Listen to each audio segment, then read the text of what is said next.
ಆತ್ಮೀಯ ವಿದ್ಯಾರ್ಥಿಗಳೇ ನಮಸ್ತೆ. ನಾನು Shrishail Biradar. RRB group D ಪರೀಕ್ಷೆಗೆ ಸಂಬಂಧಪಟ್ಟಿರ್ತಕ್ಕಂಥ ಸ್ಟ್ಯಾಟಿಕ್ ಜಿಕೆಗೆ ಒಂದು ಜಿಕೆ ಕ್ವಶನ್ಸ್ಗಳನ್ನ ನಿಮ್ಮ ಜೊತೆಯಲ್ಲಿ ತೆಗೆದುಕೊಂಡು ಬರ್ತಾ ಇದ್ದೀನಿ. ಇದು ಕೇವಲ RRB ಗ್ರೂಪ್ ಡಿ ಅಷ್ಟೇ ಅಲ್ಲ, ಮುಂಬರ್ತಕ್ಕಂಥ ಪೊಲೀಸ್, PSI, KAS, IAS ಜೊತೆಗೆ ಇತರ ಯಾವುದೇ ಸ್ಪರ್ಧಾತ್ಮಕ ಪರೀಕ್ಷೆಗಳಿಗೆ ಅತಿ ಮಹತ್ವಪೂರ್ಣವಾಗಿರ್ತಕ್ಕಂಥ ಸ್ಟ್ಯಾಟಿಕ್ ಜಿಕೆ ನಾನಿಲ್ಲಿ ಚರ್ಚೆ ಮಾಡ್ತಾ ಇದ್ದೀನಿ. ಸೆಂಟ್ರಲ್ ಗೌರ್ಮೆಂಟ್ ಯಾವುದೇ ಒಂದು ಎಕ್ಸಾಮನ್ನು ನೀವು ಬರೆದ್ರೆ ಸ್ಟ್ಯಾಟಿಕ್ ಜಿಕೆ ಮೇಲೆ ಭಾಳಷ್ಟು ಕ್ವಶನ್ಗಳು ಬರುವಂಥ ಚಾನ್ಸ್ ಇರ್ತದೆ. ಇಲ್ಲಿ ಸುಮಾರು RRB ಗ್ರೂಪ್ ಡಿ ಮತ್ತು NTPC ಇತರ ಯಾವುದೇ ಸ್ಪರ್ಧಾತ್ಮಕ ಪರೀಕ್ಷೆಗಳಿಗೆ ಯೂಸ್ಫುಲ್ ಆಗ್ತಕ್ಕಂಥ SSC ಪರೀಕ್ಷೆಗಳಿಗೆ ಯೂಸ್ ಆಗ್ತಕ್ಕಂಥ 100+ ಟಾಪಿಕ್ಸನ್ನು ಒಳಗೊಂಡಿರ್ತಕ್ಕಂಥ ಒಂದು ಸ್ಟ್ಯಾಟಿಕ್ ಜಿಕೆ ನಾನು ನಿಮ್ಮ ಜೊತೆಯಲ್ಲಿ ಚರ್ಚೆ ಮಾಡಿದೆ. ಟಾಪಿಕ್ಸ್ ಇದಾವೆ ನೋಡಿ. ಇಲ್ಲಿ ಇಂಗ್ಲೀಷ್ ಮೀಡಿಯಮ್ದಲ್ಲಿ ನಾನು ಕೊಟ್ಟಿದ್ದೀನಿ, ಇಲ್ಲಿ ಎಲ್ಲ ಕನ್ನಡ ಮೀಡಿಯಮ್ದಲ್ಲಿ ನಾನು ಡಿಸ್ಕಷನ್ ಮಾಡ್ತೀನಿ. ಬಟ್ ಮಟೀರಿಯಲ್ಸ್ಗಳೆಲ್ಲ ನಾವು ಇಂಗ್ಲೀಷ್ ಮೀಡಿಯಮ್ದಲ್ಲಿ ಇದು GK static GK ready material ಇರೋದ್ರಿಂದ ಇದೊಂದು ಮಾತ್ರ ಇಂಗ್ಲೀಷಲ್ಲಿ ಡಿಸ್ಕಷನ್ ಮಾಡ್ತೀನಿ. ಮುಂಬರ್ತಕ್ಕಂಥ ಎಲ್ಲ ವೀಡಿಯೋಸ್ಗಳನ್ನು ನಾನು ಕನ್ನಡ ಮೀಡಿಯಮ್ದಲ್ಲಿ ಡಿಸ್ಕಷನ್ ಮಾಡುವಂಥ ಪ್ರಯತ್ನವನ್ನು ಮಾಡ್ತಾ ಇದ್ದೀನಿ. ಟೇಬಲ್ಸ್ ನೋಡಿರಿ, ಸುಮಾರು 30 ಟಾಪಿಕ್ಸ್ ಇದ್ದಾವೆ. 31 to 60 ಟಾಪಿಕ್ಸ್ ಇದರಲ್ಲಿ ಕವರ್ ಮಾಡಿದ್ದೀವಿ. 61 to 90 ಟಾಪಿಕ್ಸ್ ಇದ್ದಾವೆ. 91 to 105 ಟಾಪಿಕ್ಸನ್ನು ನಾನಿಲ್ಲಿ ಸ್ಟ್ಯಾಟಿಕ್ ಜಿಕೆಯಲ್ಲಿ ಕವರ್ ಮಾಡ್ತಾ ಇದ್ದೀನಿ. ಆದ್ಮೇಲೆ RRB ಗ್ರೂಪ್ ಡಿಗೆ ಮತ್ತು SSCಗೆ ಮತ್ತು ಬ್ಯಾಂಕ್ ಮತ್ತು ಇತರ ಯಾವುದೇ ಸ್ಪರ್ಧಾತ್ಮಕ ಪರೀಕ್ಷೆಗಳಿಗೆ ಯೂಸ್ಫುಲ್ ಆಗಿರ್ತಕ್ಕಂಥ ಒಂದು ಸ್ಟ್ಯಾಟಿಕ್ ಜಿಕೆ ನಿಮ್ಮ ಜೊತೆಯಲ್ಲಿ ಚರ್ಚೆ ಮಾಡ್ತಾ ಇದ್ದೀನಿ. ಇದು RRB NTPC ಇತ್ತೀಚೆಗೆ ನಡೆದಿರ್ತಕ್ಕಂಥ ಪರೀಕ್ಷೆಗಳಲ್ಲಿ RRB NTPC ಪರೀಕ್ಷೆಗೆ ಇರತಕ್ಕಂಥ ಪ್ರಶ್ನೆಗಳು ಮತ್ತು ಗ್ರೂಪ್ ಡಿಯಲ್ಲಿ ಕೊಟ್ಟಿರ್ತಕ್ಕಂಥ ಸ್ಟ್ಯಾಟಿಕ್ ಜಿಕೆಯನ್ನು ಆಧರಿಸಿ ಒಂದು ಡಿಫ್ರೆಂಟ್ ಮಾಡೆಲಲ್ಲಿ ವಿಭಿನ್ನವಾದ ಶೈಲಿಯಲ್ಲಿ ಒಂದು 100 MCQಗಳನ್ನು ಅಂದರೆ 1000 MCQಗಳನ್ನು ಒಳಗೊಂಡಿರ್ತಕ್ಕಂಥ ಲೇಟೆಸ್ಟ್ ಪ್ಯಾಟರ್ನಲ್ಲಿ ನಾನು ಇವತ್ತು ನಿಮ್ಮ ಜೊತೆ ಡಿಸ್ಕಷನ್ ಮಾಡ್ತಾ ಇದ್ದೀನಿ. ಇಲ್ಲಿ ನೋಡಿ, ಇಲ್ಲಿ ಕ್ವಶನ್ಸ್ಗಳು ಇಂಗ್ಲೀಷ್ ಮೀಡಿಯಮ್ದಲ್ಲಿ ಇರ್ಬೋದು, ಜೊತೆಗೆ ಕನ್ನಡದಲ್ಲಿ ಪ್ರತಿಯೊಂದನ್ನು ನಾನು ಎಕ್ಸ್ಪ್ಲೈನ್ ಮಾಡ್ತಾ ಅದಕ್ಕೆ ಸಂಬಂಧಪಟ್ಟಿರ್ತಕ್ಕಂಥ ಅಡಿಷನಲ್ ಇನ್ಫಾರ್ಮೇಷನ್ ನಿಮ್ಮ ಜೊತೆ ಚರ್ಚೆ ಮಾಡ್ತಾ ಇದ್ದೀನಿ. ನೀವು ಸಾಧ್ಯ ಆದರೆ ಅದನ್ನು ನೋಟ್ ಮಾಡ್ಕೊಳ್ತಾ ಹೋಗಿ. ಸೊ ನೋಡಿರಿ, fundamental rights in India has been taken from. Bharat ಸಂವಿಧಾನ ರಚನಾ ಸಂದರ್ಭದಲ್ಲಿ ಜಗತ್ತಿನ ಹಲವಾರು ದೇಶಗಳ ಸಂವಿಧಾನವನ್ನು ಇಲ್ಲಿ ಅಧ್ಯಯನ ಮಾಡಲಾಯಿತು. ಹಾಗಾಗಿ ನಮ್ಮ ಸಂವಿಧಾನಕ್ಕೆ ಕೆಲವೊಂದು ದೇಶಗಳ ಸಂವಿಧಾನದಲ್ಲಿರ್ತಕ್ಕಂಥ ಪ್ರಮುಖ ಅಂಶಗಳನ್ನು ಎರವಲಾಗಿ ಪಡ್ಕೊಂಡು ಬಂದ್ವಿ. ಹಾಗೆ ಮೂಲಭೂತ ಹಕ್ಕುಗಳನ್ನು ಯಾವ ದೇಶದಿಂದ ಎರವಲಾಗಿ ಪಡೆಯಲಾಯಿತು ಅಂತಂದರೆ ಅಮೇರಿಕಾ ದೇಶದ ಸಂವಿಧಾನದಿಂದ ಎರವಲಾಗಿ ಪಡೆಯಲಾಯಿತು. 1ನೇ ಪಾಯಿಂಟ್. ಸುಪ್ರೀಂ ಕೋರ್ಟ್ ಸ್ಥಾಪನೆಯನ್ನು, ರೂಲ್ ಆಫ್ ಲಾ ಅನ್ನು ನಾವು ಎಲ್ಲಿಂದ ಪಡೆದೀವಿ ಅಂದರೆ ಅಮೇರಿಕಾದ ಸಂವಿಧಾನದಿಂದ, ಸುಪ್ರೀಂ ಕೋರ್ಟ್. ನೆಕ್ಸ್ಟ್, ಉಪರಾಷ್ಟ್ರಪತಿ ಹುದ್ದೆಯನ್ನು ನಾವು ಎಲ್ಲಿಂದ ಪಡೆದೀವಿ ಅಂತಂದರೆ ಅಮೇರಿಕಾದಿಂದ. ರೈಟ್ ರೀ. ಸೊ ಹೀಗೆ ಅಮೇರಿಕಾದ ಮೂಲಭೂತ ಹಕ್ಕುಗಳನ್ನು ಅಮೇರಿಕಾದಿಂದ ಪಡೆದಿದ್ದು. ಆಮೇಲೆ ತುರ್ತು ಪರಿಸ್ಥಿತಿಯನ್ನು ಎಲ್ಲಿಂದ ಪಡೆದಿತ್ತು ಅಂದರೆ ಜರ್ಮನಿಯ ವಿಮಾರ್ ಗಣರಾಜ್ಯದಿಂದ. ಆಮೇಲೆ ಒಕ್ಕೂಟ ಪದ್ಧತಿಯನ್ನು, ಯೂನಿಯನ್ ಅಂತಕ್ಕಂಥ ಸಿಸ್ಟಮನ್ನು, India is a union country, union of the state ಅಂತ ನಾವು ಅದನ್ನು ಕರಿತೀವಿ. ಯೂನಿಯನ್ ಒಕ್ಕೂಟ ಪದ್ಧತಿಯನ್ನು ಎಲ್ಲಿಂದ ಪಡೆದ್ವಿ ಅಂತಂದರೆ ಕೆನಡಾದಿಂದ ನಾವು ಇದನ್ನು ಪಡೆದ್ವಿ. ಸೊ ಮೂಲಭೂತ ಕರ್ತವ್ಯಗಳನ್ನು ನಾವು ಎಲ್ಲಿಂದ ಪಡೆದ್ವಿ ಅಂತಂದರೆ ರಷ್ಯಾದಿಂದ ನಾವು ಅದನ್ನು ಪಡೆದ್ವಿ. ಮೂಲಭೂತ ಕರ್ತವ್ಯಗಳನ್ನು ರಷ್ಯಾದಿಂದ ಪಡೆದ್ವಿ. ಅದಾದ ನಂತರ ರಾಜ್ಯ ನೀತಿ ನಿರ್ದೇಶಕ ತತ್ವಗಳನ್ನು, directive principles to the states ಅಂತ ಕರಿತೀವಿ ನಾವು, DSP, directive principles to the state policy ಅಂತ ಕರೀತಾರೆ, directive principles to the state policy. So ಇವುಗಳನ್ನು ರಾಜ್ಯ ನೀತಿ ನಿರ್ದೇಶಕ ತತ್ವಗಳು ಅಂತ ಕರಿತೀವಿ ನಾವು. ಇವುಗಳನ್ನು ನಾವು ಎಲ್ಲಿಂದ ಪಡೆದೀವಿ ಅಂತಂದರೆ ಐರ್ಲೆಂಡ್ ದೇಶದ ಸಂವಿಧಾನದಿಂದ ಇದನ್ನು ನಾವು ಪಡೆದ್ವಿ. ಹೀಗೆ ನಮ್ಮ ಸಂವಿಧಾನ ರಚನೆ ಮಾಡೋ ಸಂದರ್ಭದಲ್ಲಿ ಹಲವಾರು ವಿಷಯಗಳನ್ನು ನಾವು ಇದನ್ನು ಬೇರೆ ಬೇರೆ ದೇಶಗಳಿಂದ ಎರವಲಾಗಿ ಪಡೆದಿದ್ದನ್ನು ಕಾಣ್ಬೋದು. Negative charge ion is known as, negative ಚಾರ್ಜನ್ನು ಏನಂತ ಕರೀತಾರೆ, ಚಾರ್ಜ್ಡ್ ಅಯಾನ್ಗಳನ್ನು ಏನಂತ ಕರೀತಾರೆ, ಅದಕ್ಕೆ ಆನಿಯನ್ಸ್ ಅಂತ ಕರೀತಾರೆ. ಸೈನ್ಸಲ್ಲಿ ಬರುವಂಥ ಕ್ವಶನ್ ಇದು. ಪಚ್ಮಾರಿ ಬಯೋಸ್ಪೇರ್ ಅಂದರೆ ಪಚ್ಮಾರಿ ಅಭಯಾರಣ್ಯ, ಜೈವಿಕ ಉದ್ಯಾನವನ. ಪಚ್ಮಾರಿ ಜೈವಿಕ ಉದ್ಯಾನವನ ಯಾವ ರಾಜ್ಯದಲ್ಲಿದೆ ಅಂತ ಕೇಳಿದ್ದಾರೆ. ಪ್ರತಿಯೊಂದು ರಾಜ್ಯ ಮತ್ತು ಅಲ್ಲಿ ಬರ್ತಕ್ಕಂಥ ಪ್ರಮುಖ ಉದ್ಯಾನವನಗಳನ್ನು, ಬಯೋಸ್ಪೇರ್ಗಳನ್ನು ನೀವು ಇಲ್ಲಿ ಓದಬೇಕಾಗ್ತದೆ. ಮಧ್ಯಪ್ರದೇಶಲ್ಲಿ ಇರತಕ್ಕಂಥದ್ದು. ರೈಟ್ ರೀ. Next, subsidiary alliance was formed by dash lord Wellesley. ಅಂದರೆ ದ್ವಿಮುಖ ಸರ್ಕಾರ ಪದ್ಧತಿಯನ್ನು ಜಾರಿಗೆ ತಂದವರು ಯಾರು ಅಂತ ಕೇಳ್ತಾರೆ. ಲಾರ್ಡ್ ವೆಲೆಸ್ಲಿ ಬಂಗಾಳದಲ್ಲಿ ಈ ಪದ್ಧತಿಯನ್ನು ಜಾರಿಗೆ ತರ್ತಾನೆ. ಬಂಗಾಳದಲ್ಲಿ ಈ ಪದ್ಧತಿಯನ್ನು 1764ರಲ್ಲಿ ಏನು ಬಕ್ಸರ್ ಕದನದಿಂದ ಬಂಗಾಳನ ವಶಪಡಿಸಿಕೊಳ್ತಾರೋ ಆಗ 1765ರಲ್ಲಿ ಬಂಗಾಳದ ದಲ್ಲಿ ಈ ಪದ್ಧತಿಯನ್ನು ಆತ ಏನು ಮಾಡ್ತಾನೆ, ಜಾರಿಗೆ ತರ್ತಾನೆ. ಸಬ್ಸಿಡರಿ ದ್ವಿಸರ್ಕಾರ ಪದ್ಧತಿಯನ್ನು ಜಾರಿಗೆ ತಂದಿರತಕ್ಕಂಥವ ಅಥವಾ ಸಹಾಯಕ ಸೈನ್ಯ ಪದ್ಧತಿಯನ್ನು ಜಾರಿಗೆ ತಂದವ lord Wellesley. Right. Jallikattu festival is which state ಅಂತ ಕೇಳಿದ್ದಾರೆ. ಜಲ್ಲಿಕಟ್ಟು ಅಂತಕ್ಕಂಥ ಒಂದು ಗ್ರಾಮೀಣ ಕ್ರೀಡೆ, ಸಾಂಪ್ರದಾಯಿಕ ಕ್ರೀಡೆ ಯಾವ ರಾಜ್ಯದಲ್ಲಿ ನಡೀತಕ್ಕಂಥದ್ದು ಇದೆಯಲ್ಲ ಅಂತಂದರೆ ತಮಿಳುನಾಡಲ್ಲಿ. ಗೂಳಿ ಕಾಳಗ, ಗೂಳಿಯನ್ನು ಓಡಿಸ್ತಕ್ಕಂಥದ್ದು ಇದೆಯಲ್ಲರಿ ತಮಿಳುನಾಡಲ್ಲಿ. ಲಾಸ್ಟ್ ಸುಪ್ರೀಂ ಕೋರ್ಟಲ್ಲಿ ಅದಕ್ಕೆ ಬ್ಯಾನ್ ಆಗಿತ್ತು. ಮತ್ತೆ ಸರ್ಕಾರ ಕೆಲವೊಂದು ರೆಸ್ಟ್ರಿಕ್ಷನ್ಗಳನ್ನು ಮಾಡಿ ನಾವು ಜಲ್ಲಿಕಟ್ಟು ಹಬ್ಬವನ್ನು, ಸಾಂಪ್ರದಾಯಿಕ ಹಬ್ಬವನ್ನು ಆಚರಣೆ ಮಾಡಲಿಕ್ಕೆ ಅವಕಾಶ ನೀಡಲಾಗಿದೆ. ಯಾವುದೇ ರೀತಿ ಪ್ರಾಣಿ ಹಿಂಸೆ ಆಗದ ರೀತಿಯಲ್ಲಿ ನಾವು ಜಲ್ಲಿಕಟ್ಟನ್ನು ಆಚರಿಸ್ಬೋದು. ಸೊ ಇಂಥ ಒಂದು ಜಲ್ಲಿಕಟ್ಟು ಕ್ರೀಡೆ, ಒಂದು ಫೆಸ್ಟಿವಲ್ ಹಬ್ಬ ನಡೆದಿಲ್ಲ ಅಂತಂದರೆ ತಮಿಳುನಾಡಲ್ಲಿ ಅಂತ ಹೇಳ್ಬೋದು. ಜಾಲಿಯನ್ ವಾಲಾಬಾಗ್ ಒಂದು ಹತ್ಯಾಕಾಂಡ ನಡೆದ ವರ್ಷ ಯಾವುದು ಅಂತ ಕೇಳಿದ್ದಾರೆ, ಜೊತೆಗೆ ಡೇಟು ಕೇಳಿದ್ದಾರೆ.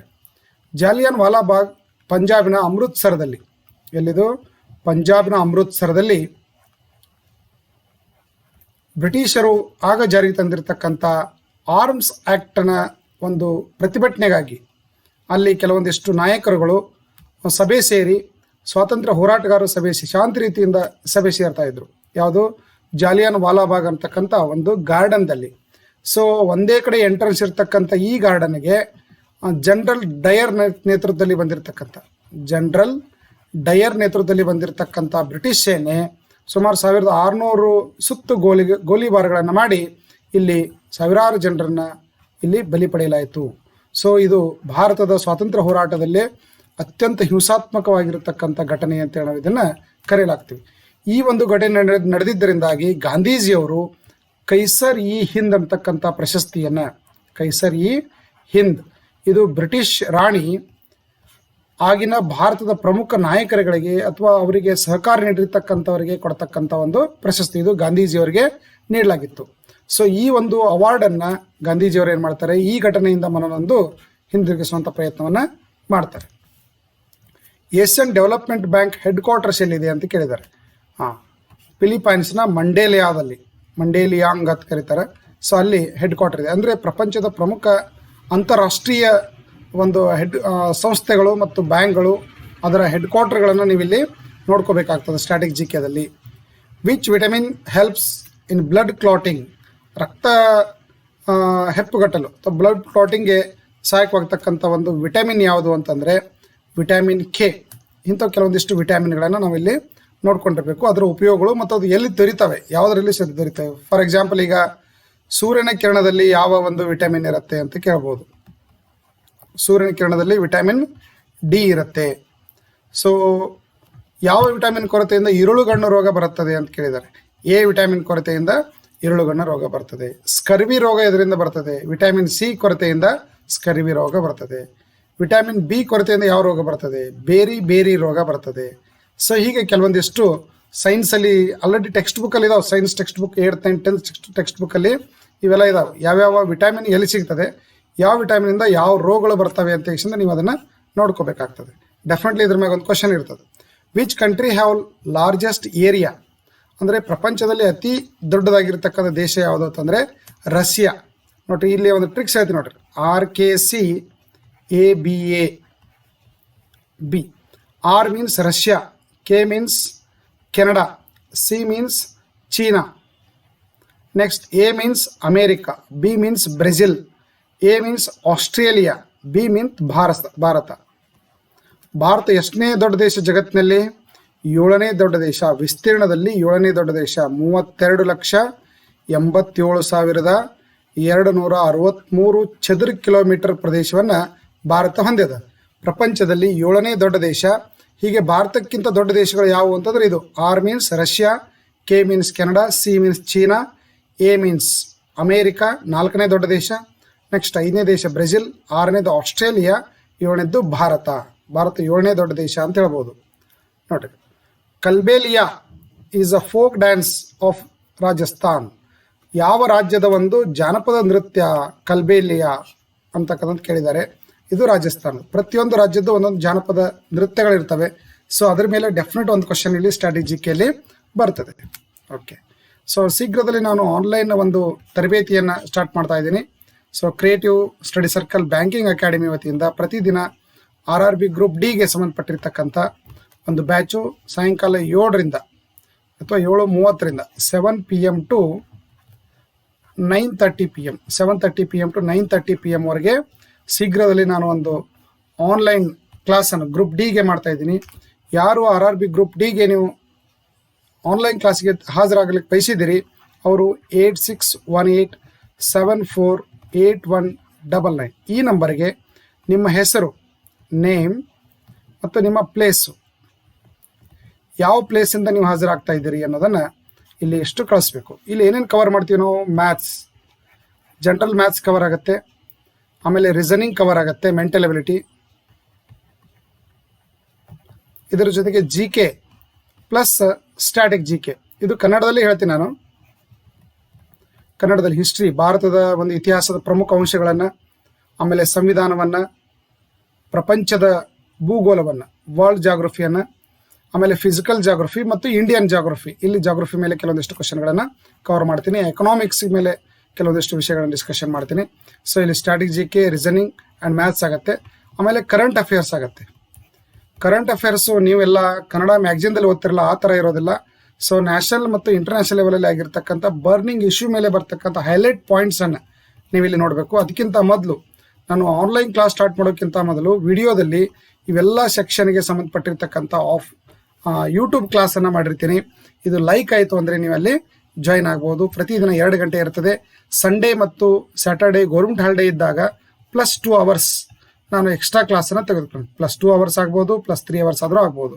ಸೊ ಇಲ್ಲಿ ಏನಾಗ್ತದೆ, ನಿಮಗೆ ನೆಟ್ ಭಾಳ ಕಡಿಮೆ ನೆಟ್ ಇಲ್ಲಿ ಯೂಸ್ ಆಗ್ತದೆ. ನಾರ್ಮಲಿ ನೀವು 1 GB ಯೂಸ್ ಮಾಡ್ತಿರಲ್ಲ, ಸೊ 1 GB ಯೂಸ್ ಆಗ್ತಕ್ಕಂಥ ನೆಟ್ಟು ಜಸ್ಟ್ 200 MB ನಿಮ್ದು ಆಗ್ತದೆ. ಸೊ ಇಲ್ಲಿ ಏನೇನು ಇರ್ತದೆ ಇದರಲ್ಲಿ ಅಂತಂದರೆ, ಆನ್ಲೈನ್ ಟೆಸ್ಟ್ ನೋಡಿ, ಏನೇನು ಸೌಲಭ್ಯಗಳು ಇದರಲ್ಲಿ ಇರ್ಬೋದು ಅಂತಂದರೆ, ಸೊ ಇಲ್ಲಿ ಬರಿತೀನಿ ನೋಡ್ರಿ. ಆನ್ಲೈನ್ ಟೆಸ್ಟ್ ಇರುತ್ತೆ. ಆನ್ಲೈನ್ ಟೆಸ್ಟ್ ನೀವು topic wise section wise full length online test, railway ಟೆಸ್ಟನ್ನು ಬರಿಬೋದು.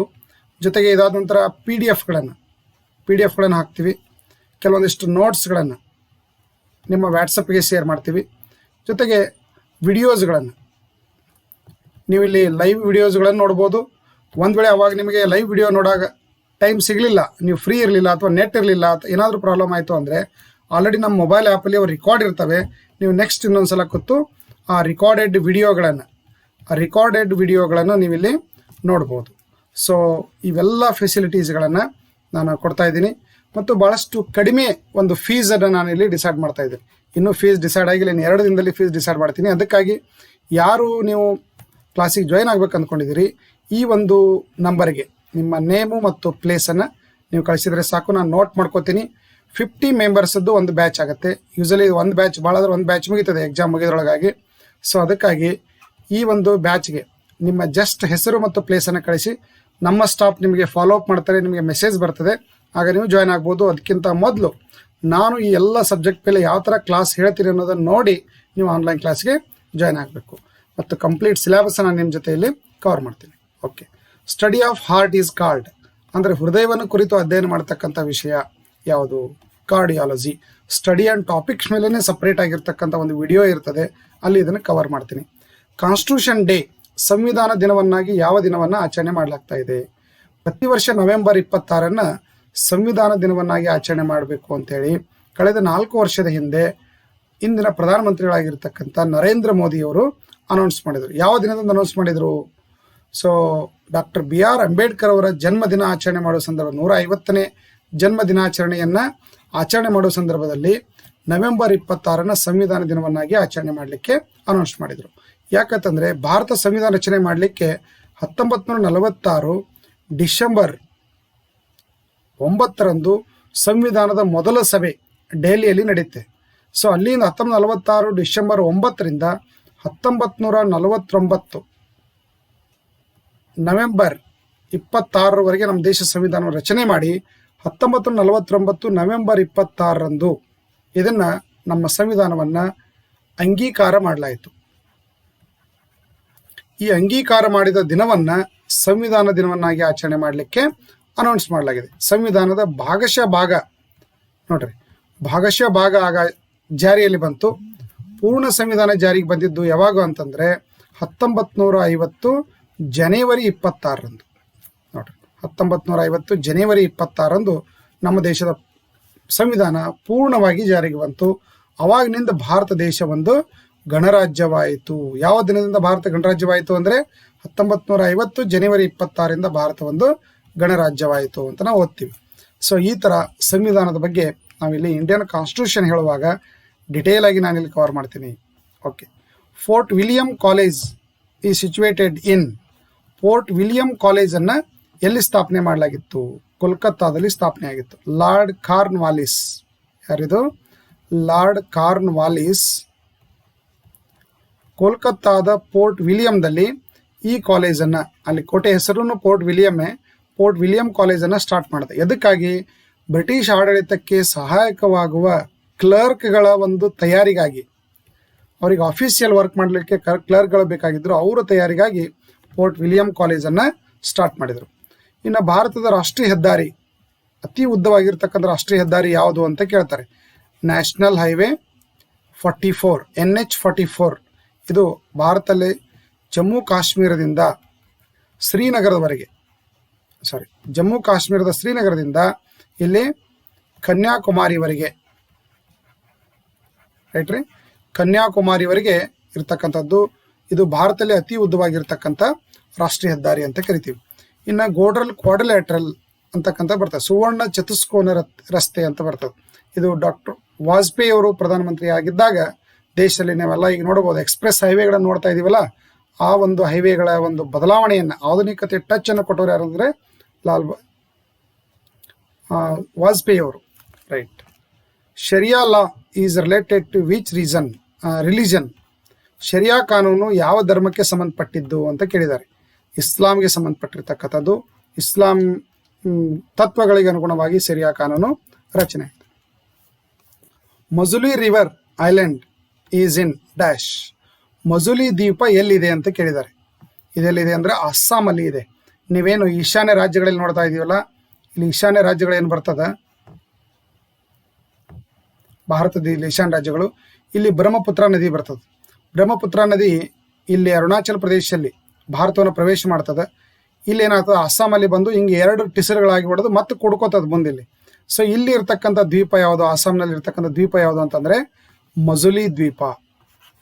ಭಾರತದಲ್ಲಿ ಅತಿ ದೊಡ್ಡದಾಗಿರ್ತಕ್ಕಂಥ ನದಿ ದ್ವೀಪ, ಭಾರತದಲ್ಲಿ ದೊಡ್ಡದಾಗಿರ್ತಕ್ಕಂಥ ನದಿ ದ್ವೀಪ ಯಾವುದು ಅಂತಂದರೆ ಮಜುಲಿ ದ್ವೀಪ. ಅದು ಯಾವ ನದಿಯಿಂದಾಗಿದ್ದು?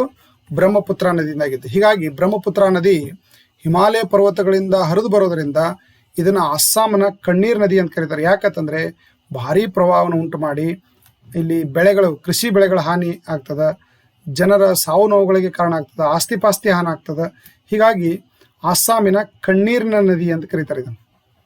ಅಸ್ಸಾಮಿನ ಕಣ್ಣೀರಿನ ನದಿ ಯಾವುದು ಅಂತ ನಾಳೆ ಕೇಳಿದ್ರೆ ಅಂದರೆ ಬ್ರಹ್ಮಪುತ್ರ ನದಿ ಅಥವಾ ಶಾರೋ ಆಫ್ ಅಸ್ಸಾಂ ಅಂತೇಳಿ ಇದನ್ನು ಕರೆಯಲಾಗುತ್ತೆ. ಹಿಂಗಾಗಿ ಒರಿಸ್ಸಾದ ಕಣ್ಣೀರ್ ನದಿ, ಬಂಗಾಳದ ಕಣ್ಣೀರ್ ನದಿ, ಹೌದಾ, ಬಿಹಾರದ ಕಣ್ಣೀರ್ ನದಿ, ಹೀಗೆ ಬೇರೆ ಬೇರೆ ನದಿಗಳದಾವ ಅಲ್ಲಿ, ರೈಟ್ರಿ.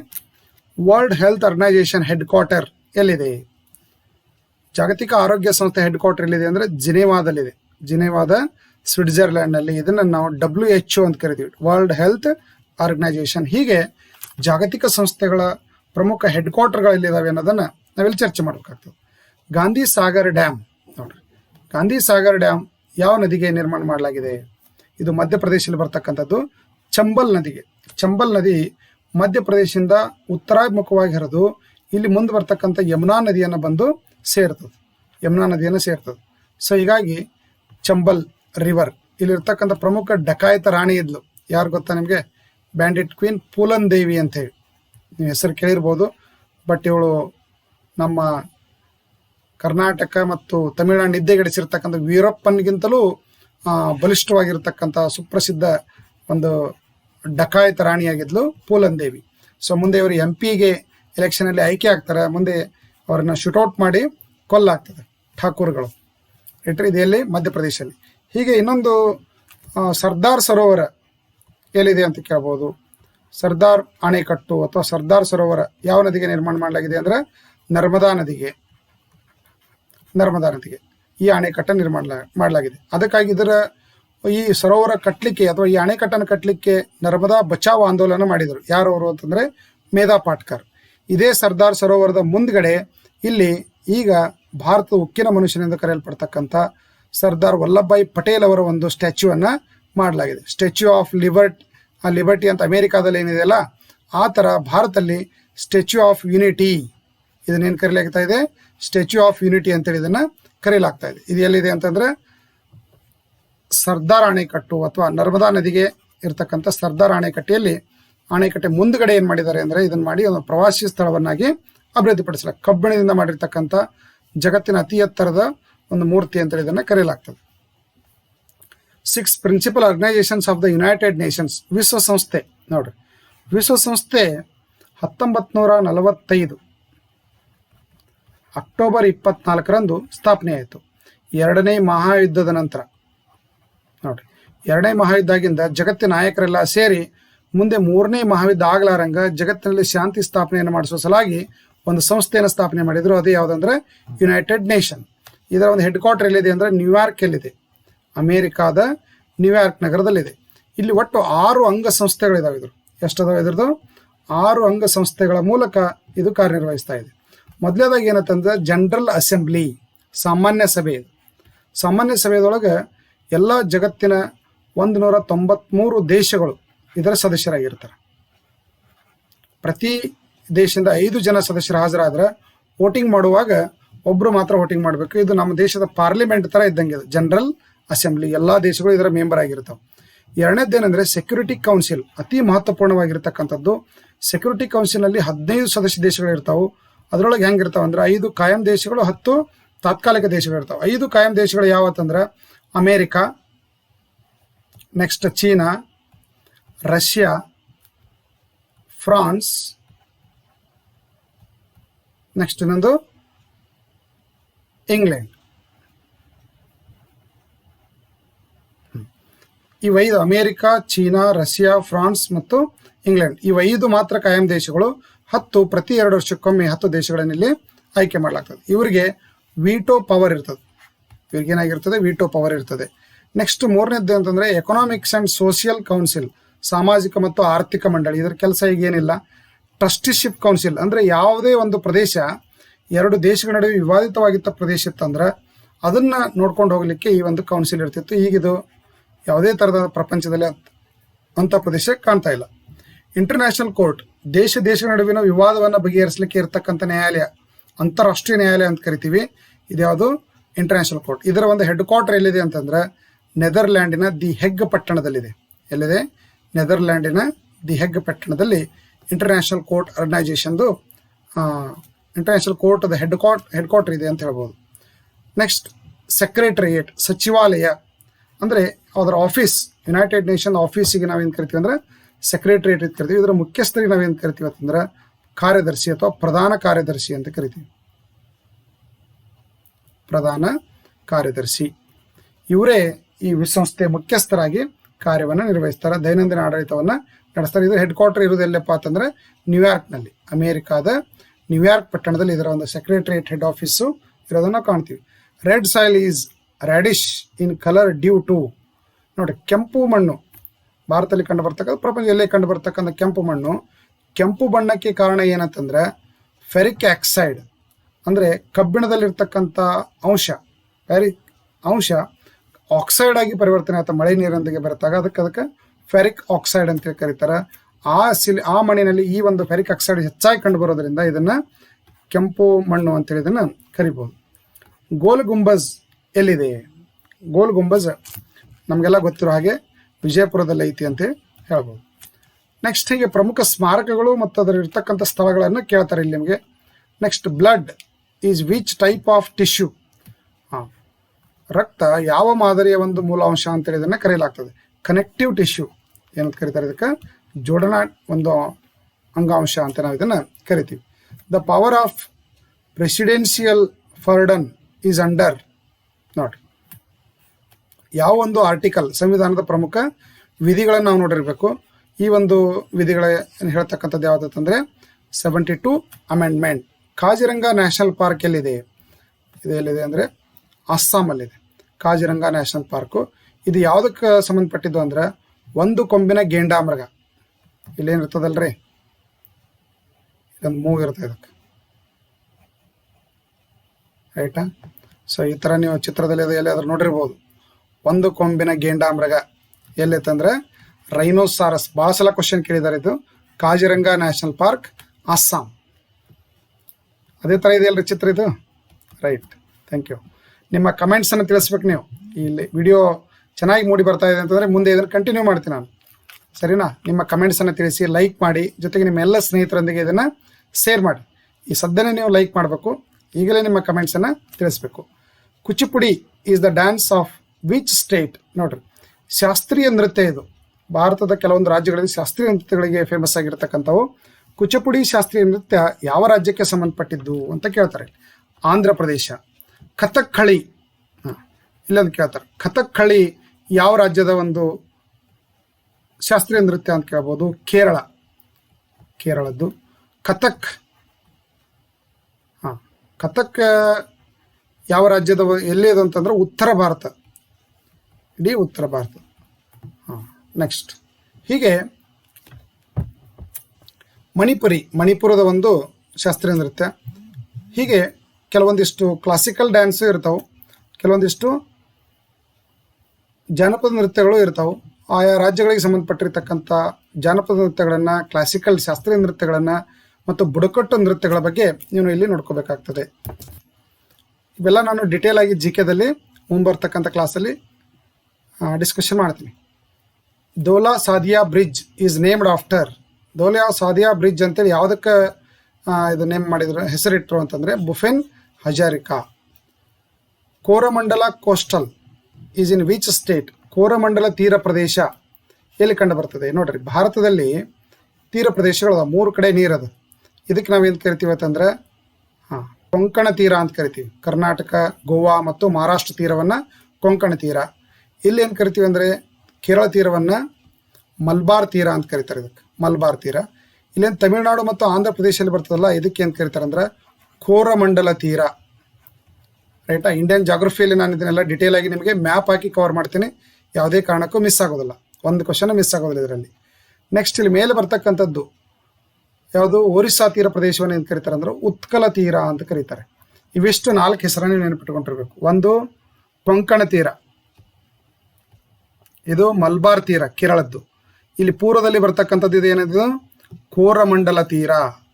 ನೋಡ್ರಿ, ಚಳಿಗಾಲದೊಳಗೆ ಮಳೆ ಪಡಿತಕ್ಕಂಥ ಭಾರತದ ಏಕೈಕ ಸ್ಥಳ ಯಾವುದಂದ್ರೆ ಕೋರಮಂಡಲ. ಈಗೇನು ಆಗ್ಲಕತ್ತಲ್ರಿ ಮಳೆ, ನಮಗಿದು cyclone effect, cyclones and anticyclones, ಆವರ್ತ ಮತ್ತು ಪ್ರತ್ಯಾವರ್ತ ಮಾರುತಗಳಿಂದ ಹೀಗೆ ಬಂದಿರತಕ್ಕಂಥ ಮೋಡಗಳಿಂದ ಮಳೆ ಪಡೆಯುವ ಭಾರತ ಏಕೈಕ ರಾಜ್ಯ ಯಾವುದಂತಂದರೆ ಇದರಿಂದ ಮಾತ್ರ, ಚಳಿಗಾಲದಲ್ಲಿ ಮಾತ್ರ ಮಳೆ ಆಗ್ತಕ್ಕಂಥದ್ದು.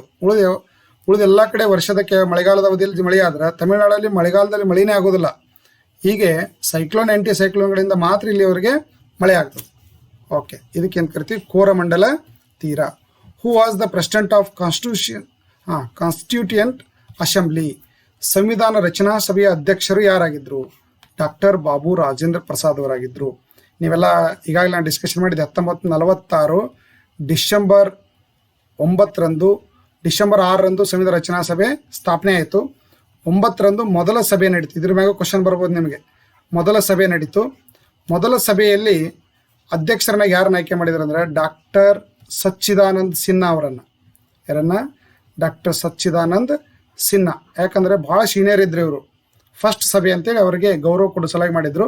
ಮುಂದೆ 2ನೇ ಸಭೆ ಡಿಸೆಂಬರ್ 11ರಂದು ನಡೀತು. ಆ ಡಿಸೆಂಬರ್ 11ರಂದು ನಡೆದಿರ್ತಕ್ಕಂಥ ಸಭೆಯಲ್ಲಿ ಸಂವಿಧಾನ ರಚನಾ ಸಭೆಯ ಪೂರ್ಣಾವಧಿ ಅಧ್ಯಕ್ಷರನ್ನ ಯಾರು ನೇಮಕ ಮಾಡಿದ್ರು ಅಂದರೆ ಡಾಕ್ಟರ್ ಬಾಬು ರಾಜೇಂದ್ರ ಪ್ರಸಾದ್ ಅವರನ್ನು ನೇಮಕ ಮಾಡಿದರು. ಜೊತೆಗೆ 389 ಜನ ಸದಸ್ಯರನ್ನು, ಇಲ್ಲಿ ಸಂವಿಧಾನ ರಚನಾ ಸಭೆಯ ಸದಸ್ಯರನ್ನು ಭಾರತದ ಬೇರೆ ಬೇರೆ ರಾಜ್ಯಗಳಿಂದ ಆಯ್ಕೆ ಮಾಡಲಾಗಿತ್ತು. ಮುಂದೆ ಭಾರತ ಪಾಕಿಸ್ತಾನ ಇಬ್ಬಾಗ ಆಗಿಂದ ಇಲ್ಲಿ ಇವರೇನಾಯಿದ್ರು, 2 ಭಾಗ ಆಯಿತು ಸಂವಿಧಾನ ರಚನಾ ಸಭೆಯಲ್ಲಿ. 293 ಮೆಂಬರ್ಸ್ ಏನಾದ್ರು ಉಳಿದ್ರು ಭಾರತದ ಸಂವಿಧಾನ ರಚನಾ ಸಭೆಯಲ್ಲಿ. ಅಂತಿಮವಾಗಿ ಕೊನೆಗೆ 1949 ನವೆಂಬರ್ 26ರಂದು ಇವರೆಲ್ಲ ಸೇರಿ ಭಾರತಕ್ಕೆ ಬೇಕಾಗಿರೋ ಸಂವಿಧಾನವನ್ನು ರಚನೆ ಮಾಡಿದರು. ಅದರಲ್ಲಿ ಕರಡು ಸಮಿತಿ, ಅತಿ ಪ್ರಮುಖವಾಗಿರ್ತಕ್ಕಂಥ ಒಂದು ಸಮಿತಿ ಯಾವುದಂದರೆ ಕರಡು ಸಮಿತಿ.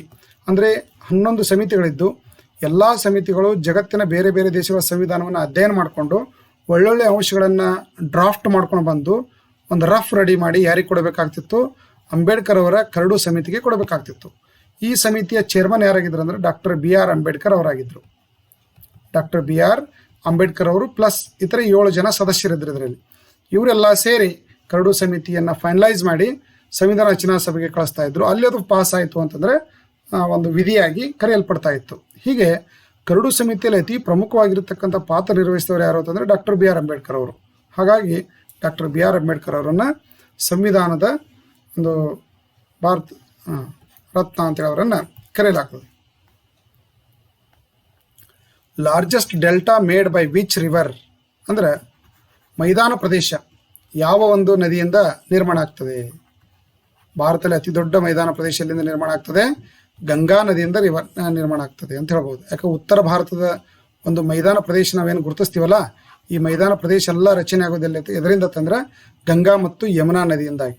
ಹೀಗಾಗಿ ಇದು ಗಂಗಾ ಬ್ರಹ್ಮಪುತ್ರ ನದಿ. ಇಲ್ಲಿ ನಾವು ಈ ಕಡೆ ಈಶಾನ್ಯ ರಾಜ್ಯಗಳು ಕರಿತೀವಲ್ಲ, ಇಲ್ಲಿ ಈಶಾನ್ಯ ರಾಜ್ಯಗಳು ಮತ್ತು ಇದು ಮೈದಾನ ಪ್ರದೇಶ ಇಷ್ಟೆಲ್ಲ ಆಗೋದಿಲ್ಲ ಅಂದರೆ ಗಂಗಾ, ಯಮುನಾ ಮತ್ತು ಬ್ರಹ್ಮಪುತ್ರ ನದಿಯಿಂದ ಈ ಒಂದು ಡೆಲ್ಟಾ ನಿರ್ಮಾಣ ಆಗ್ತದೆ. ಬಂಗಾಳದಲ್ಲಿ ಇದಕ್ಕೆ ಏನು ಕರೀತಾರೆ ಅಂದರೆ ಸುಂದರ್ಬನ್ ಡೆಲ್ಟಾ ಅಥವಾ ಬೆಂಗಾಲ್ ಡೆಲ್ಟಾ ಅಂತೇಳಿ ಇದನ್ನು ಕರೆಯಲಾಗ್ತದೆ. ಗೋದಾನ ಈ ಒಂದು ಕೃತಿಯನ್ನು ಬರೆದವರು ಯಾರತ್ತಂದ್ರೆ ಪ್ರೇಮ್ಚಂದ್, ಪ್ರಸಿದ್ಧವಾಗಿರ್ತಕ್ಕಂಥ ಒಬ್ಬ ಸಾಹಿತಿಗಳು. ಗೋದಾನ ಅಂತಕ್ಕಂಥ ಒಂದು ಚಳವಳಿಯನ್ನು ಸಂದರ್ಭದಲ್ಲಿ ಈ ಒಂದು ಕಾದಂಬರಿಯನ್ನು ಬರೀತಾರೆ. ಹೂ ಲೆಡ್ ಖಿಲಾಫತ್ ಮೂವ್ಮೆಂಟ್? ನೋಡ್ರಿ, ಖಿಲಾಫತ್ ಚಳವಳಿಯನ್ನು ಆರಂಭಿಸಿದವರು ಯಾರು? ಮೌಲಾನಾ ಮೊಹಮ್ಮದ್ ಅಲಿ ಮತ್ತು ಮೌಲಾನಾ ಶೌಕತ್ ಅಲಿ ಅಂತಕ್ಕಂಥ ಇಬ್ಬರು ಸಹೋದರರು ಈ ಒಂದು ಖಿಲಾಫತ್ ಚಳವಳಿಯನ್ನು ಆರಂಭ ಮಾಡಿದ್ರು. ಯಾಕೆ ಇದನ್ನು ಆರಂಭ ಮಾಡಿದರು ಅಂತಂದರೆ, ಟರ್ಕಿ ಸುಲ್ತಾನ್ ಇರ್ತಾನೆ. ಟರ್ಕಿ ಸುಲ್ತಾನ ಇಡೀ ಜಗತ್ತಿನ ಮುಸ್ಲಿಂ ಸಾಮ್ರಾಜ್ಯದ ಖಲೀಫಾ ಅಂತೇಳಿ ಅವನನ್ನು ಕರೆಯಲಾಗಿರ್ತದೆ. ಸೊ ಈ ಟರ್ಕಿ ಸುಲ್ತಾನನ್ನು ಬ್ರಿಟಿಷರ ಅಧಿಕಾರದಿಂದ ತೆಗೆದೊಗೆದು ಆ ರಾಜ್ಯವನ್ನು ವಶಪಡಿಸಿಕೊಳ್ತಾರೆ. ಹಾಗಾಗಿ ಟರ್ಕಿ ಸುಲ್ತಾನನ ಅಧಿಕಾರದಿಂದ ತೆಗೆದಿದ್ದರಿಂದಾಗಿ ಭಾರತದಲ್ಲಿ ಬ್ರಿಟಿಷರ ವಿರುದ್ಧ ಇವರು ಮುಸ್ಲಿಂ ನಾಯಕರಾಗಿರ್ತಕ್ಕಂಥ ಮೊಹಮ್ಮದ್ ಅಲಿ ಮತ್ತು ಶೌಕತ್ ಅಲಿ ಸಹೋದರರು ಬ್ರಿಟಿಷ್ ಸರ್ಕಾರದ ವಿರುದ್ಧ ಚಳವಳಿ ಆರಂಭ ಮಾಡ್ತಾರೆ. ಅದೇ ಸಂದರ್ಭದಲ್ಲಿ ಗಾಂಧೀಜಿಯವರು ಅಸಹಕಾರ ಚಳವಳಿಯನ್ನು ಆರಂಭ ಮಾಡಿರ್ತಾರೆ. ಹೀಗೆ ಈ ಭಾರತದಲ್ಲಿ ಹಿಂದೂ ಮುಸ್ಲಿಮರನ್ನು ಒಂದು ಮಾಡಬೇಕು ಅಂತೇಳಿ ಗಾಂಧೀಜಿಯವರು ಈ ಒಂದು ಅಲಿ ಸಹೋದರರು ಮಾಡಿರ್ತಕ್ಕಂಥ ಖಿಲಾಫತ್ ಚಳವಳಿಗೆ ಸಪೋರ್ಟ್ ಮಾಡ್ತಾರೆ. ಅವರು ಸಹ ಅಸಹಕಾರ ಚಳವಳಿಗೆ ಸಪೋರ್ಟ್ ಮಾಡ್ತಾರೆ. ಹೀಗಾಗಿ ಹಿಂದೂ ಮುಸ್ಲಿಮರು ಒಗ್ಗಟ್ಟಾಗಿ ಮಾಡಿರ್ತಕ್ಕಂಥ ಚಳವಳಿ ಯಾವುದು ಅಂತ ನಾಳೆ ಕೇಳಿದ್ರೆ ಅಂದರೆ ಅಸಹಕಾರ ಚಳವಳಿ ಮತ್ತು ಖಿಲಾಫತ್ ಚಳವಳಿ ಅಂತ ನಾವು ಇದನ್ನು ಕರಿಬೋದು. Next, instrument used to measure ಕರೆಂಟನ್ನು ಅಳಿತಕ್ಕಂಥ ಸಾಧನ. ಸೈನ್ಸ್ ಕ್ವಶನ್ ಇದು. ಅಳತೆ ಮತ್ತು ಸಾಧನಗಳು ಅಂದರೆ ಅಳಿತಕ್ಕಂಥ ಸಾಧನಗಳು ಯಾವ ಅಂದರೆ ಅಮ್ಮೀಟರ್ ಅಂತ ಹೇಳೋದು. ಆಲ್ ಇಂಡಿಯಾ ಮುಸ್ಲಿಂ ಲೀಗ್ ಸ್ಥಾಪನೆಯಾಗಿದ್ದು ಎಲ್ಲಿ? ಢಾಕಾದಲ್ಲಿ. ಆಲ್ ಇಂಡಿಯಾ ಮುಸ್ಲಿಂ ಲೀಗ್ ಸ್ಥಾಪನೆಯಾಗಿದ್ದು ಎಲ್ಲಿ ಅಂದರೆ ಢಾಕಾದಲ್ಲಿ. ಇದೇ ಮುಂದೆ ಪ್ರತ್ಯೇಕವಾದ ಒಂದು ಪಾಕಿಸ್ತಾನದ ಬೇಡಿಕೆಯನ್ನು ಮುಸ್ಲಿಂ ಲೀಗ್ ಇಡುತ್ತದೆ. ಯಾಕಂತಂದರೆ ಭಾರತದಲ್ಲಿರ್ತಕ್ಕಂಥ ಹಿಂದೂ ಮುಸ್ಲಿಮರನ್ನು ಹೊಡಿಲಿಕ್ಕೆ 1905ರಲ್ಲಿ ಲಾರ್ಡ್ ಕರ್ಜನ್ ಏನು ಮಾಡ್ತಾನಂದ್ರೆ ಬಂಗಾಳವನ್ನು ವಿಭಜನೆ ಮಾಡ್ತಾನೆ. ಇದು ಪೂರ್ವ ಬಂಗಾಳ, ಈ ಕಡೆದು ಪೂರ್ವ ಬಂಗಾಳ, ಇದನ್ನು ಪಶ್ಚಿಮ ಬಂಗಾಳ, ಇದನ್ನು ಪೂರ್ವ ಬಂಗಾಳ ಅಂತೇಳಿ 2 ಭಾಗ ಮಾಡ್ತಾನೆ ಇದನ್ನು ಬಂಗಾಳವನ್ನು. ಸೊ ಹೀಗಾಗಿ ಭಾರತದಲ್ಲಿ ಹಿಂದೂ ಮುಸ್ಲಿಮರನ್ನು ಒಡೆದ ಆಳುವ ನೀತಿ ಸ್ಟಾರ್ಟ್ ಆಗಿದ್ದು. ಮುಸ್ಲಿಮರಲ್ಲಿ ಪ್ರತ್ಯೇಕತೆ ಬೀಜ ಹುಟ್ಟುವಂಥ ಒಂದು ಕೆಲಸವನ್ನು ಲಾರ್ಡ್ ಕರ್ಜನ್ ಮಾಡಿರ್ತಾನೆ. ಇದರ ಪರಿಣಾಮವಾಗಿಯೇ ಮುಸ್ಲಿಮರು ರಾಷ್ಟ್ರೀಯ ಕಾಂಗ್ರೆಸ್ ಪಕ್ಷಕ್ಕೆ ವ್ಯತಿರಿಕ್ತವಾಗಿ ತಮ್ಮದೇ ಆಗಿರತಕ್ಕಂಥ ಒಂದು ಮುಸ್ಲಿಂ ಲೀಗನ್ನು, ಆಲ್ ಇಂಡಿಯಾ ಮುಸ್ಲಿಂ ಲೀಗನ್ನು 1906ರಲ್ಲಿ ಸ್ಥಾಪನೆ ಮಾಡ್ತಾರೆ. ಎಲ್ಲಿದು? ಢಾಕಾದಲ್ಲಿ, ಈಗಿನ ಬಾಂಗ್ಲಾದೇಶದ ಢಾಕಾದಲ್ಲಿ. ಬಿಂಬೆಟ್ಕಾ ರಾಕ್ ಶೆಲ್ಟರ್ಸ್ ಆರ್ ಲೊಕೇಟೆಡ್. ಬಿಂಬೆಟ್ಕಾ ಒಂದು ಶಿಲಾ ಸ್ತೂಪಾನು ಇರೋ ಪ್ರದೇಶ ಕಂಡು ಬರೋದು ಎಲ್ಲಿ ಅಂತ ಕೇಳಿದರೆ ಮಧ್ಯಪ್ರದೇಶದಲ್ಲಿ ಬಿಂಬೆಟ್ಕಾ ಅಂತ ಬರ್ತದೆ. Dihang Patkai wild life century. ನೋಡ್ರಿ, ದಿಹಾಂಗ್ ಒಂದು ಅಭಯಾರಣ್ಯ ಕಂಡು ಬರೋದು ಎಲ್ಲಿ ಅಂತಂದರೆ ಅಸ್ಸಾಂನಲ್ಲಿ. ದಿಬಾಂಗ್ ಅಂತ ಬರ್ತದೆ. ಅಸ್ಸಾಂ ಮತ್ತು ಅರುಣಾಚಲ ಪ್ರದೇಶದಲ್ಲಿ ಅಲ್ಲಿ ಒಂದು ಅಭಯಾರಣ್ಯ ಕಂಡು ಬರ್ತದೆ ಅಂತ ಹೇಳ್ಬೋದು. Oldest dam in India. ನೋಡ್ರಿ, ಭಾರತದಲ್ಲಿ ಅತ್ಯಂತ ಹಳೆಯದಾದ ಒಂದು ಡ್ಯಾಮ್ ಯಾವುದಂತಂದ್ರೆ ಕಲ್ಲೆಣ್ಣೆ ಡ್ಯಾಮ್. ಇದು ಎಲ್ಲಿ ಬರ್ತದೆ ಅಂದರೆ ತಮಿಳುನಾಡಲ್ಲಿ ಇದೆ. ಸೊ ಚೋಳರ ಕಾಲದಲ್ಲೇ ನಿರ್ಮಾಣ ಆಗಿರತಕ್ಕಂಥ ಒಂದು ಡ್ಯಾಮ್ ಆಗಿತ್ತು. ಮುಂದೆ ಇದು ಬ್ರಿಟಿಷರ ಕಾಲದಲ್ಲಿ ಪುನರ್ ನಿರ್ಮಾಣಗೊಂಡಿತು. ಹೀಗಾಗಿ ಭಾರತದಲ್ಲಿ ಅತ್ಯಂತ ಹಳೆಯದಾಗಿರ್ತಕ್ಕಂಥ ಒಂದು ಡ್ಯಾಮ್ ಯಾವುದಂತಂದ್ರೆ ಕಲ್ಲೆಣ್ಣೆ ಡ್ಯಾಮ್ ಅಂತ ಹೇಳ್ಬೋದು. LOC between India and Pakistan was established which year? ನೋಡಿರಿ, LOC ಲೈನ್ ಆಫ್ ಕಂಟ್ರೋಲ್ ಯಾವ ಒಂದು ವರ್ಷ ಇದು ಗುರುತಿಸಲಾಯಿತು ಅಂತಂದರೆ 1972ರಲ್ಲಿ. ಇನ್ನೊಂದು, ಭಾರತ ಮತ್ತು ನೆರೆ ದೇಶಗಳ ನಡುವಿನ ಒಂದು ಬಾರ್ಡರ್ ಲೈನ್ ಮೇಲೆ ನಿಮಗೆ ಕ್ವಶನನ್ನು ಕೇಳ್ತಾರೆ. ಫಾರ್ ಎಕ್ಸಾಂಪಲ್ ನಾವಿಲ್ಲಿ ನೋಡೋದಾದರೆ ಇದು ಭಾರತ ದೇಶ ಅಂತ ನೋಡೋಣ. ರೈಟ್ ರೀ, ಇಲ್ಲಿ ರೈಟ್, ಇಲ್ಲಿ ಭಾರತ ಮತ್ತು ಪಾಕಿಸ್ತಾನ ನಡುವೆ LAC ಅಂತಿದೆ, ಲೈನ್ ಆಫ್ ಆ್ಯಕ್ಚುಯಲ್ ಕಂಟ್ರೋಲ್ ಅಂತೇಳಿ. ನೋಡಿರಿ, ಲೈನ್ ಆಫ್ ಆ್ಯಕ್ಚುಯಲ್ ಕಂಟ್ರೋಲ್, ಇದು line of control, line of actual control. ಇದು ಭಾರತ ಮತ್ತು ಪಾಕಿಸ್ತಾನ ನಡುವಿನ ಒಂದು ಗಡಿ ರೇಖೆಯನ್ನು ಗುರುತಿಸೋರು ಯಾರು ಅಂತಂದ್ರೆ ರ್ಯಾಡ್ಕ್ಲಿಫ್. ಯಾರಿಲ್ಲಿ? ರ್ಯಾಡ್ಕ್ಲಿಫ್ ರೇಖೆ ಅಂತ ಕರಿತೀವಿ. ಬಟ್ ಇದು LAC ಇದು ಇಲ್ಲಿರೋದು. ಬಟ್ ಇದು LOC ಏನಾಗಿದೆ, ಇಲ್ಲಿದೆ, ಇದು ಈ ಥರ ಇದೆ. LOC line of control. ಈಗಿದು ಇದು ಜಮ್ಮು ಕಾಶ್ಮೀರದಲ್ಲಿ ಇರ್ತಕ್ಕಂಥ ಈ ಭಾಗ ಪಾಕ್ ಅಕ್ಯುಪೈಡ್ ಅಂತ ಕರಿತೀವಲ್ಲ, POK, ಇದು ಈಗ ಇಲ್ಲಿ ಹೋಗಿದೆ. ಯಾಕಂತಂದ್ರೆ 1949ರಲ್ಲಿ ಏನು ಭಾರತ ಪಾಕಿಸ್ತಾನ ನಡುವೆ ಯುದ್ಧ ಆಯಿತು, ಆ ಯುದ್ಧದ ಸಂದರ್ಭದಲ್ಲಿ ಈ ಭಾಗ ಇವತ್ತಿಗೂ ಏನಾಗಿದೆ ಅಂದರೆ ಪಾಕಿಸ್ತಾನದ ಒಂದು ನಿಯಂತ್ರಣದಲ್ಲಿ ಐತಿ. ಸೊ ಹೀಗಾಗಿ ಈ ರೇಖೆ ನಾವೇನು ಕರಿತೀವಿ ಅಂದರೆ LOC ಅಂತ ಕರಿತೀವಿ. ಇದೇ LOC ಪಕ್ಕದಲ್ಲೇ ಕಾರ್ಗಿಲ್ ಯುದ್ಧ 1998ರಲ್ಲಿ ಕಾರ್ಗಿಲ್ ಯುದ್ಧ ನಡೆದಿದ್ದು. ಸೊ ಇನ್ನೊಂದು, ಇಲ್ಲಿ ಈ ಕಡೆ ಬರ್ತಕ್ಕಂಥ ಒಂದು ರೇಖೆ ಇಲ್ಲಿ ಯಾವುದಂದ್ರೆ ಅಫ್ಘಾನಿಸ್ತಾನ್ ಬರ್ತದೆ. ಈ ಕಡೆ ಇದು ಪಾಕಿಸ್ತಾನ, ಇದು ಈ ಕಡೆ ಮೇಲೆ ಬರೋದು ಇದು ಅಫ್ಘಾನಿಸ್ತಾನ್. ಇಲ್ಲಿ ಬರತಕ್ಕಂಥ ಲೈನ್ ಯಾವುದಂದ್ರೆ ಡ್ಯೂರಾಂಡ್ ರೇಖೆ. ಇನ್ನು ಭಾರತ ಮತ್ತು ಚೀನಾ ನಡುವೆ ಕಂಡು ಬರ್ತಕ್ಕಂಥ ರೇಖೆ ಇದು ಯಾವುದಂತಂದ್ರೆ ಮ್ಯಾಕ್ ಮೋಹನ್ ರೇಖೆ. ಯಾವುದು? ಮ್ಯಾಕ್ ಮೋಹನ್ ರೇಖೆ. ಹೀಗೆ ಭಾರತ ನೆರೆ ದೇಶಗಳ ಒಂದು ರೇಖೆಯನ್ನು ನೀವು ಇಲ್ಲಿ ನೋಡಬೇಕು. Which book is written by Megasthenes? ನೋಡ್ರಿ, ಮೆಗಾಸ್ತನೀಸ್ ವಿದೇಶಿ ಪ್ರವಾಸಿಗೆ ಭಾರತಕ್ಕೆ ಭೇಟಿ ಕೊಟ್ಟು ಭಾರತದಲ್ಲಿ ತಾನು ಕಂಡಿರ್ತಕ್ಕಂಥ ವಿಷಯಗಳನ್ನು ಕೃತಿಯಲ್ಲಿ ದಾಖಲಿಸಿದ. ಅದು ಯಾವುದಪ್ಪ ಅಂದರೆ ಇಂಡಿಕಾ.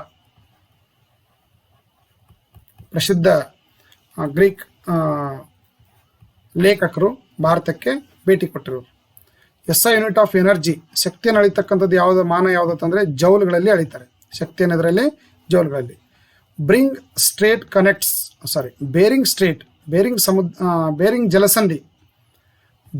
ಜಲಸಂಧಿ ಹೌದಾ? ಜಲಸಂಧಿ ಯಾವ ಎರಡು ಸಮುದ್ರಗಳನ್ನು ಕೂಡಿಸ್ತದೆ?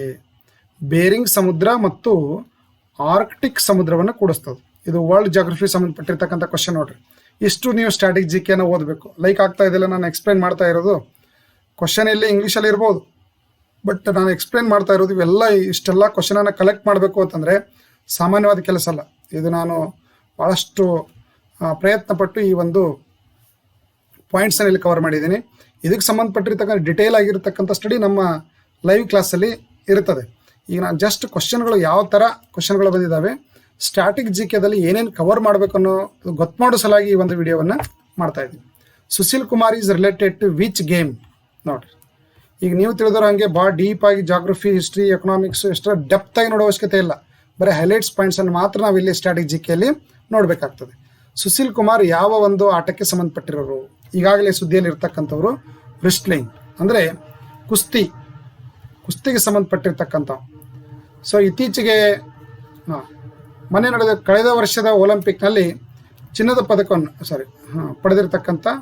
ಬೆಳ್ಳಿ ಪದಕವನ್ನು ಪಡೆದಿರ್ತಕ್ಕಂಥ ಒಂದು ಆಟಗಾರ. ಇತ್ತೀಚೆಗೆ ಒಂದು ಕೊಲೆ ಪ್ರಕರಣದಲ್ಲಿ ಇವರು ಅರೆಸ್ಟ್ ಆಗಿದ್ದಾರೆ. ಕೊಲೆ ಪ್ರಕರಣದಲ್ಲಿ ಅರೆಸ್ಟ್ ಆಗಿದ್ದಾರೆ ಅಂತ ಹೇಳ್ಬೋದು. ಯಾರು? Sushil Kumar. Brihadeeswara temple was constructed by. Brihadeeswara temple ಎಲ್ಲಿದೆ? ಇದು ತಮಿಳುನಾಡಲ್ಲಿ ಇದೆ. ತಮಿಳುನಾಡು ಚೋಳರ ಕಾಲದಲ್ಲಿ ನಿರ್ಮಾಣ ಆಗಿರತಕ್ಕಂಥ ದೇವಸ್ಥಾನ. ಈ ಒಂದು ದೇವಸ್ಥಾನ ನಿರ್ಮಾಣ ಮಾಡಿದ ರಾಜ ಯಾರು ಅಂತಂದರೆ ರಾಜರಾಜ ಚೋಳ ಒಂದು. ರಾಜರಾಜ ಚೋಳರ ಅತ್ಯಂತ ಪ್ರಸಿದ್ಧನಾಗಿರ್ತಕ್ಕಂಥ ಅರಸ. ಆತ ಈ ಬೃಹದೀಶ್ವರ ಟೆಂಪಲನ್ನು ತಂಜಾವೂರಲ್ಲಿದೆ. ಎಲ್ಲಿದೆ ಇದು?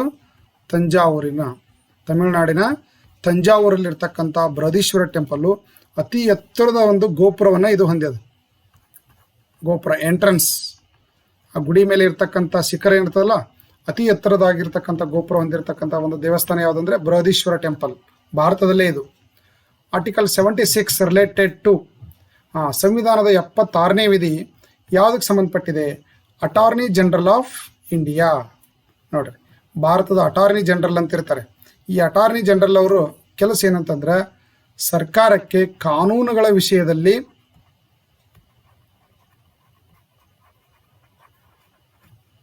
ಸಲಹೆ ಕೊಡ್ತಕ್ಕಂಥದ್ದು. ಈಗ ಯಾವುದರ ಒಂದು ಕಾನೂನನ್ನು ಮಾಡಿದಾಗ ಅದು ಸಂವಿಧಾನಬದ್ಧ ಐತೋ ಇಲ್ಲೋ ಅನ್ನೋದನ್ನ ಬಗ್ಗೆ ಮಾಹಿತಿ ಕೊಡ್ತಕ್ಕಂಥ ಕೆಲಸವನ್ನು ಯಾರು ಮಾಡ್ತಾರೆ ಅಂದರೆ ಅಟಾರ್ನಿ ಜನರಲ್ ಅವರು ಮಾಡ್ತಾರೆ. ಇವರು ಸಂಸತ್ತಿನಲ್ಲಿ ಹೋಗಿ ಸಹ ಕಾನೂನಿನ ಬಗ್ಗೆ ವಿವರಣೆ ಕೊಡ್ಬೋದು. ನೋಡ್ರಿ, ನೀವು ನಾಳೆ ಕ್ವಶನ್ ಬರ್ಬೋದು, ಪಾರ್ಲಿಮೆಂಟಿನ ಮೆಂಬರ್ ಇಲ್ಲದಿದ್ದರೂ ಸಹ ಪಾರ್ಲಿಮೆಂಟ್ನಲ್ಲಿ ಹೋಗಿ ಅಲ್ಲಿ ಮಾತನಾಡುವಂಥ ಅವಕಾಶ ಯಾರಿಗಿದೆ ಅಂತ ಕೇಳಿದ್ರೆ ಅಟಾರ್ನಿ ಜನರಲ್ ಅವರಿಗೆ ಮಾತ್ರ ಇದೆ. ಅಲ್ಲಿ ಸರ್ಕಾರದ ಪರ ವಿರೋಧ ಮಾತಾಡಂಗಿಲ್ಲ, ಕಾಯ್ದೆಯ ಒಂದು ಸಂವಿಧಾನಾತ್ಮಕ ಲಕ್ಷಣಗಳನ್ನು ಅಂಶಗಳನ್ನು ಮಾತ್ರ ಅವರು ಪಾರ್ಲಿಮೆಂಟ್ನಲ್ಲಿ ಭಾಷಣ ಮಾಡಲಿಕ್ಕೆ ಅವಕಾಶ ಇದೆ. ಜೊತೆಗೆ ಕಾನೂನಿನ ವಿಷಯದಲ್ಲಿ ಸರ್ಕಾರಕ್ಕೆ ಸಲಹೆ ಕೊಡ್ತಾರೆ.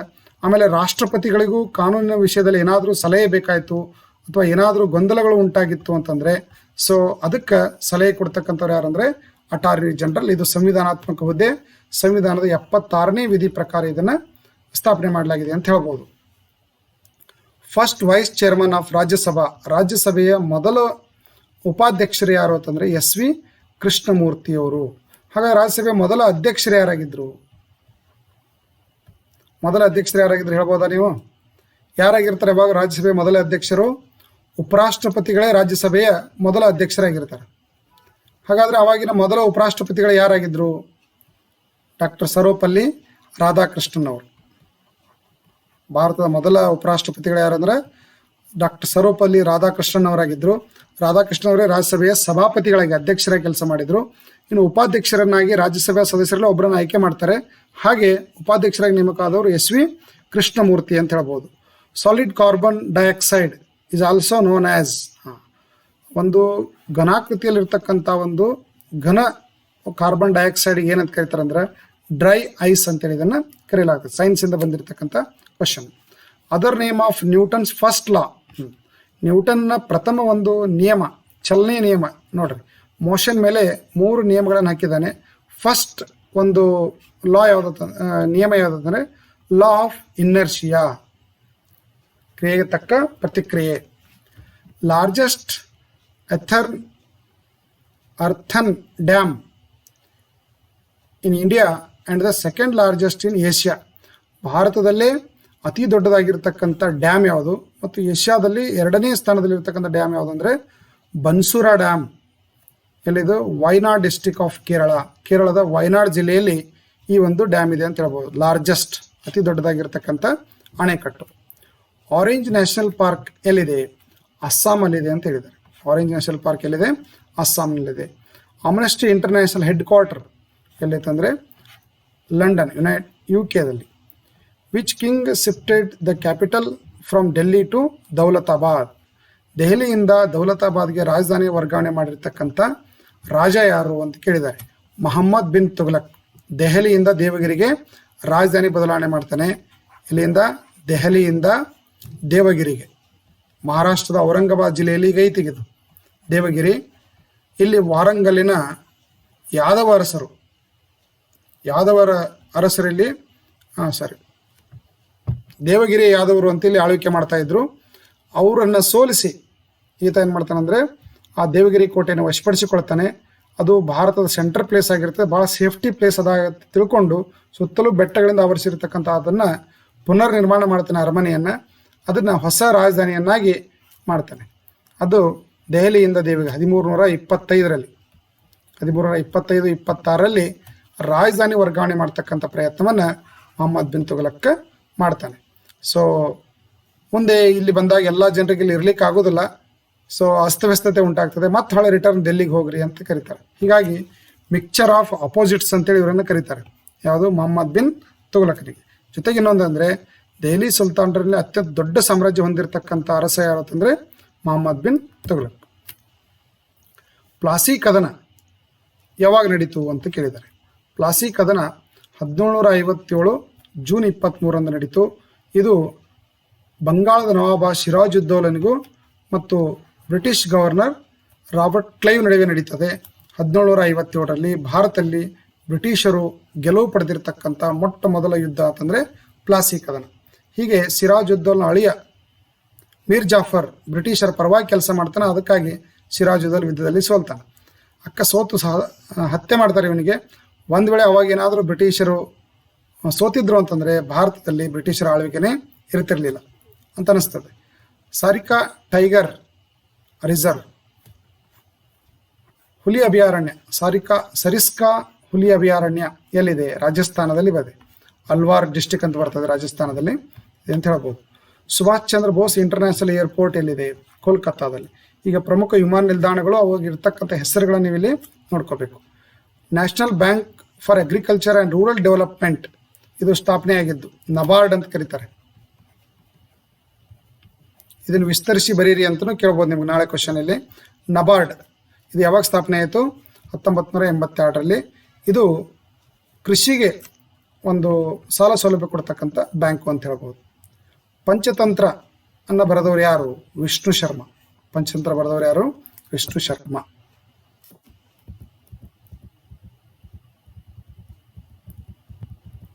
ಇದು ನೆಕ್ಸ್ಟ್ ಒಂದು ವಿಡಿಯೋದಲ್ಲಿ ನಾನು ಇದನ್ನು ಕಂಟಿನ್ಯೂ ಮಾಡ್ತೀನಿ, ಇನ್ನೂ ಭಾಳಷ್ಟಿದೆ. ಸೊ ಯಾರು ಈ ವಿಡಿಯೋ ಲೈಕ್ ಆಗಿದೆ ಅವರು ಲೈಕ್ ಮಾಡಿ, ಶೇರ್ ಮಾಡಿ, ಸಬ್ಸ್ಕ್ರೈಬ್ ಮಾಡಿ. ಜೊತೆಗೆ ಬಿಜಾಪುರದ ನಮ್ಮ ಏಕೈಕ ಸಂಸ್ಥೆ creative study circle banking academy, bank, railway ಮತ್ತು SSCಗೆ PGCET, ನೆಟ್, ಸೆಲೆಕ್ಟ್ ಎಕ್ಸಾಮ್ಗಳಿಗೆ ತರಬೇತಿ ಕೊಡ್ತಕ್ಕಂಥ ಏಕೈಕ ಸಂಸ್ಥೆ. ಜೊತೆಗೆ ಮೊಬೈಲ್ ಅಪ್ಲಿಕೇಶನ್ ಇದೆ, ಜೊತೆಗೆ ಆನ್ಲೈನ್ ಎಕ್ಸಾಮ್ಸ್ ಲ್ಯಾಬ್ ಇದೆ, ಲೈಬ್ರರಿ ಸೌಲಭ್ಯ ಇದೆ, ಪ್ರಿಂಟೆಡ್ ಬುಕ್ಸ್ ಕೊಡ್ತೀವಿ, ಬ್ಯಾಗ್ ಮತ್ತು ಒನ್ ಟೈಮ್ ಅಡ್ಮಿಷನ್ ಇದೆ. ಒಂದು ಸಲ ನೀವು ಪ್ರವೇಶಾತಿ ಪಡೆದರೆ ನೀವು ಯಾವುದಾದ್ರೂ ಒಂದು ಸರ್ಕಾರಿ ನೌಕರಿಗೆ ಆಯ್ಕೆಯವರೆಗೆ ಉಚಿತವಾಗಿ ತರಬೇತಿಯನ್ನು ಪಡಿಬೋದು. ಸೊ ಈಗಾಗಲೇ ನಾನು ಡಿಸ್ಕಷನ್ ಮಾಡಿದ ಹಾಗೆ ಆನ್ಲೈನ್ ಕ್ಲಾಸ್ ಶೀಘ್ರದಲ್ಲಿ ಸ್ಟಾರ್ಟ್ ಆಗ್ತಾ ಇದೆ. ಮತ್ತು ನಮ್ಮ ಕ್ರಿಯೇಟಿವ್ ಮೆಂಟಲ್ ಎಬಿಲಿಟಿ ಪುಸ್ತಕ